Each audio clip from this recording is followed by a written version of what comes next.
Mbote belé partout dans le monde, partout où vous êtes, partout où vous êtes, Elengia Combat TV vraiment. Bonjour, bonsoir, na abonné bafa nyonso ya Elengia Combat Congolais TV. Bonjour à mon boss, on a appelé ça vraiment un pandi. Bonjour à mon boss, JP Kiama. Je salue mon boss Balobi, boss des boss Babi JP Kiama.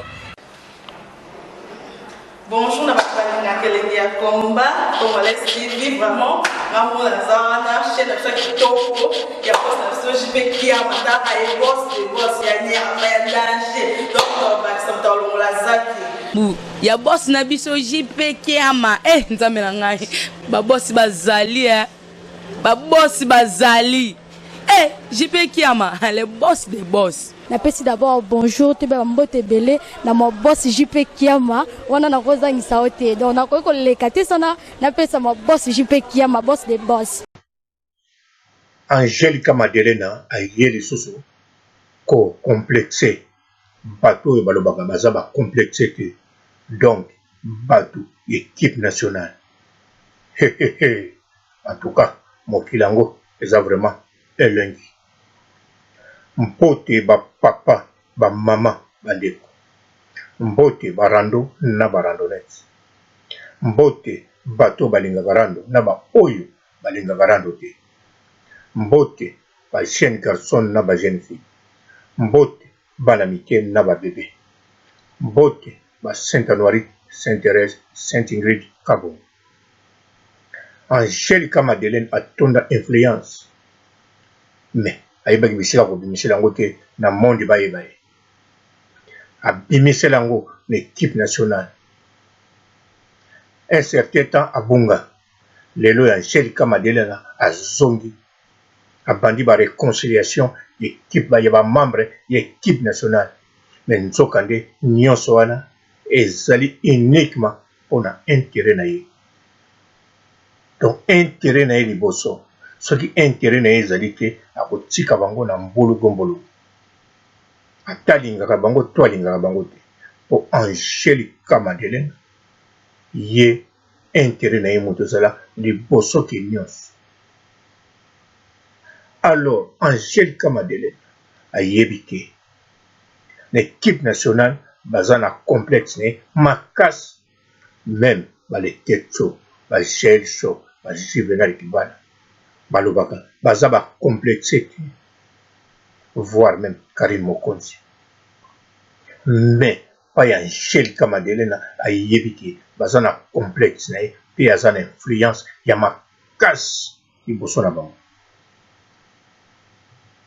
Alors yango wana azongi mais azobosa na eloko moko Karim Mokonzi na minute oyo aza na diaspora aza susu na Congo te elingi koloba yepe lisusu na minute oyo Karim Mokonzi aza madame aza pe na influence loba ye moko Karim Mokonzi ntango mosusu akoki kobosana parce que Angelica Madeleine ti lelo azali influent liboso ya Karim Mokonzi.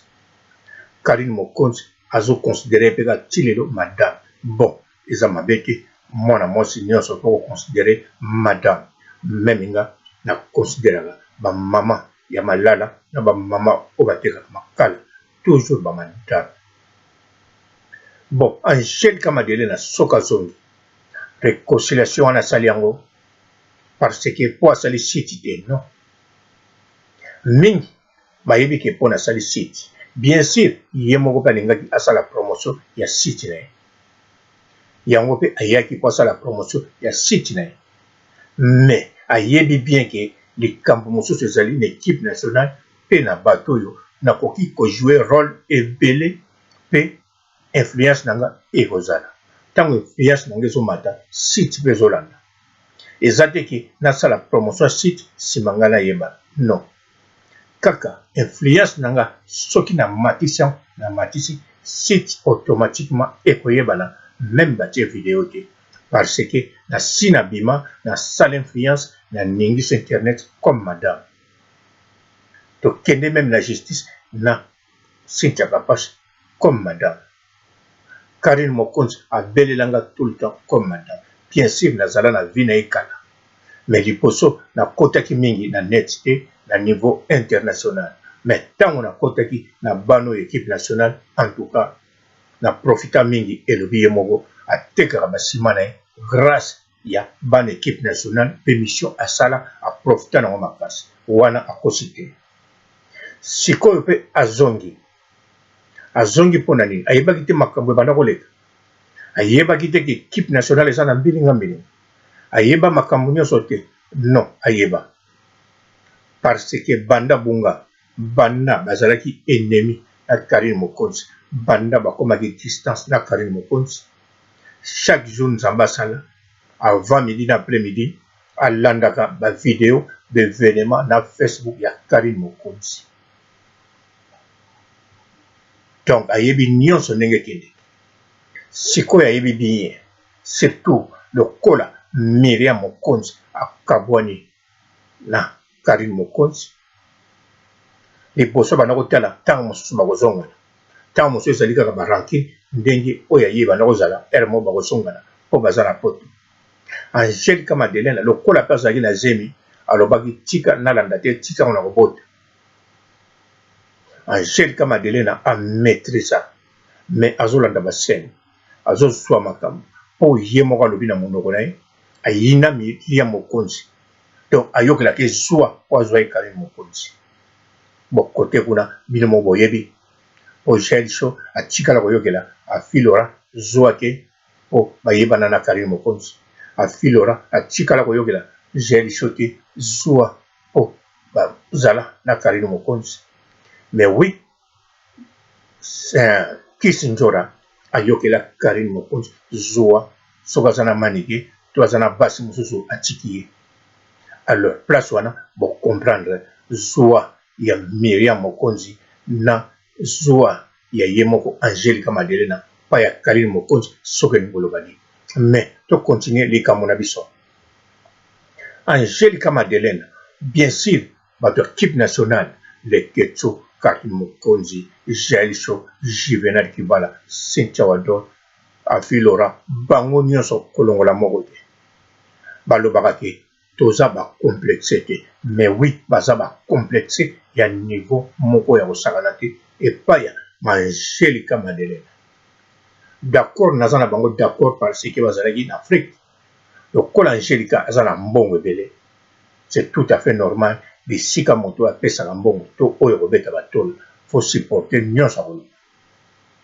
alors bandima kozala ba complexe mais lelo yo le Ketso aza patron bien sûr Angelique Madeleine aleki na mbongo mais niveau le Ketso azali na influence aza nango na valeur aza nango faut diminuer complexe en tout cas ekosala bien akoki koloba na Angelique Madeleine oza madame parce que aza madame mais alekisaka teke pozala madame pozala kaka Angelique Madeleine akoki kosala yango mais soki bapesi eloko eza te kaka mpona complexe mpona influence mpo Angelique Madeleine aye kosangisa bango elobi ye moko sabongisi 50% côté équipe nationale bato si babongami afilora na Karine Mokonzi eke bien asengi Luki Kapaya merci mais nyonso wana na intérêt na ye alobi côté musique nana akoki kobongisa te bien sûr akoki kobongisa te soki côté musique ebongi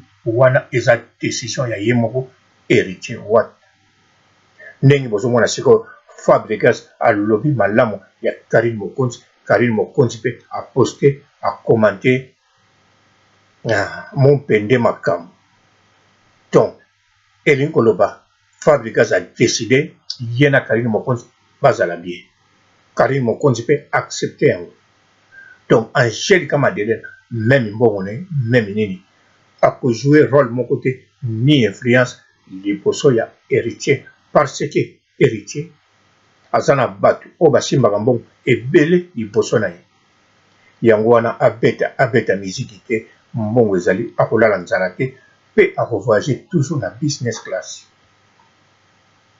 mais Angelique Madeleine soka ye aye mpo akomande adirige akontrole sans kopesa baordre équipe nationale yango wana azozonga na bémission na site ya le Ketso mpe akolemba te akozonga pourquoi mais le ketchum tali papa malone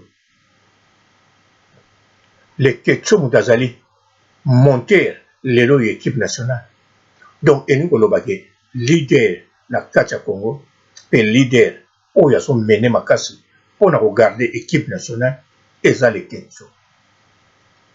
Karim Mokonzi azali mama YouTube ndenge bazobengai azali autorité morale ndenge bazobengai mais na likambo etali équipe nationale na mokola lelo ezali le ketchum.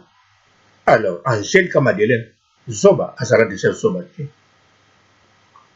soka tika bana ne batanga na Brésil omoni asa zoba soki alibera batata bana na ndenga pete est-ce que aza zoba soki atonga bandako ya ndenge bana abeta basima ndenge na ndenge aza zoba zoba te aza mayele ya mayele. Donc ndenge aza wana équipe nationale aye kozwa place ya Karim Mokonzi non aye kozwa place na ye na ya Karim Mokonzi donc place na ye aza supérieur ya Karim Mokonzi siko place ya Karim Mokonzi akwanda obima na média ya trop lokola Karim Mokonzi azalaki kobima mais sans kokumisa kobetaka matole bango nde bakobeta matole mpa na ye to ye akozwa baclient na barelation mpe influence na ye ekokende musika. Donc cela veut dire Angelique Madeleine aye penza po akoma au sommet po ndenge azalaka wana azalaka na au sommet te mais sikoyo Angelique Madeleine alingi penza amata na niveau moko oyo ezalaka te po kozala na équipe nationale eleki ke bapesela bapublicité na batelevizio nyonso ya Congo obakisi na ya Congo Brazzaville okotisi na ya Angola ntina tepeya ekosimba te koleka pa ya leketchu eleki po pa ya leketchu 5 continent bakotala mbala moko na bato bakotala baza mpe na bato balingi batonga baflat batonga bandako bamodifie balupango na bango. Alors pa ya Angelique Madeleine makambo ekokende bien po soki aninga mela bakolobele kaka na net donc bato baza mwa sir na ye publicité na ye na makambo ne ekokende bien parce que aza vraiment femme d'affaires oyo ayebi makambo yango wana soka ye wana aye mpona intérêt ya Karim Mokonzi te aye mpona intérêt ya équipe nationale te mais aye mpona intérêt na ye azosalisa bango réconciliation ça c'est bien mais mpona ye po soki baza ya kokabwana ya kozwa eloko te akomi kolobela Miriam Mokonzi mabe mbala na mbala oui faut continuer koloba po soki Miriam Mokonzi bazongani relation na Karim Mokonzi likambo moko ekobwate bien sûr akozala toujours makasi parce que aza pembeni ya leketsu na Jael mais soki Miriam akei na Karim Mokonzi ekozala likambo ekoya eyebani te.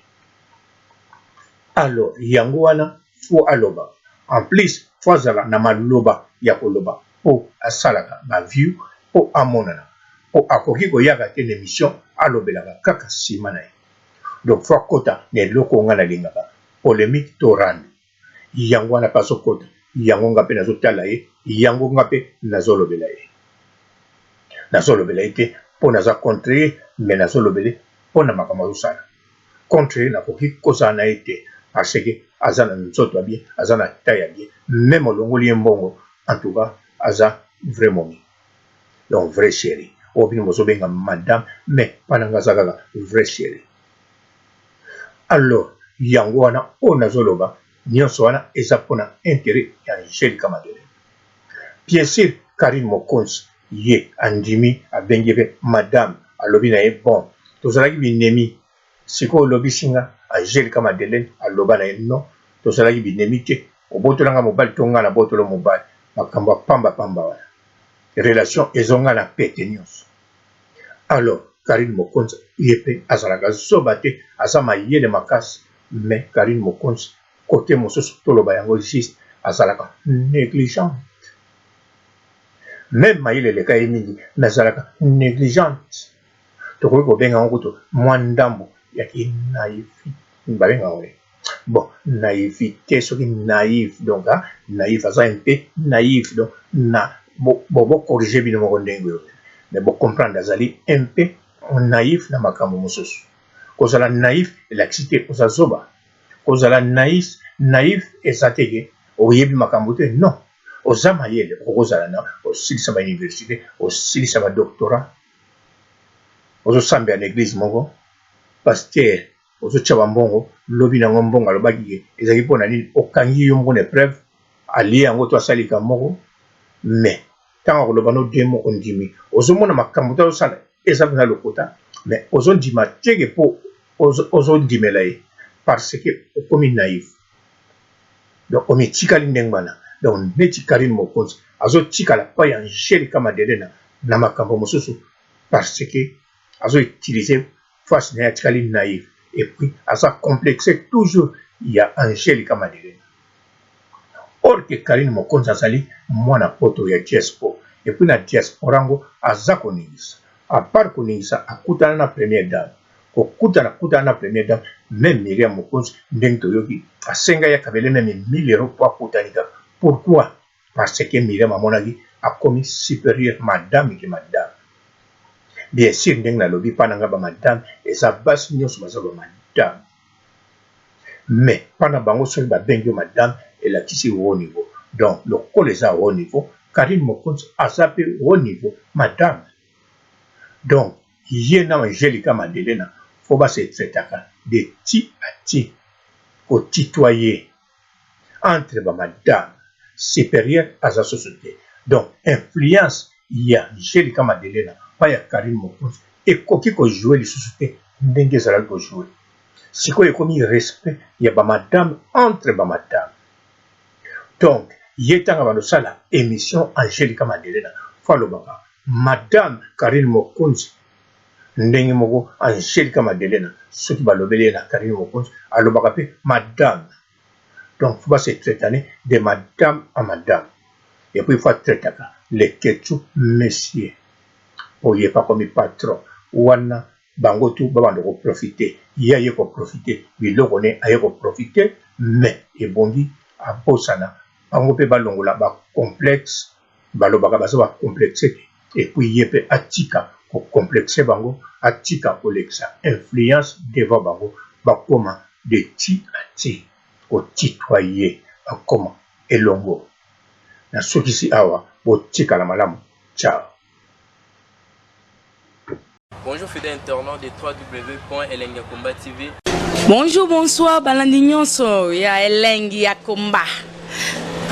Congolaise TV. Bon, t'es belé partout dans le monde, partout où vous êtes, partout où vous êtes, Elengi ya Komba TV, vraiment. Bonjour, bonsoir, na abonné ba fan nyonso ya Elengi ya Komba Congolais TV. Bonjour à mon boss, on a appelé ça vraiment un pandi. Bonjour à mon boss, JP Kiama. Je salue mon boss Balobi, boss des boss Babi JP Kiama. Bonjour, na Elengi ya Komba Congolais TV, vraiment. Ngamu na zana chaîne ça kitoko ya boss na JP Kiama ta ay boss des boss ya ni ya danger. Donc ba samta longola zaki. Ya boss na biso JP Kiama nzambe na ngai ba boss bazali ba boss bazali JP Kiama le boss des boss. Napesi d'abord bonjour te ba mbote belé na mo boss JP Kiama wana na kozangisa ote donc na ko lekate sana napesa mo boss JP Kiama boss des boss.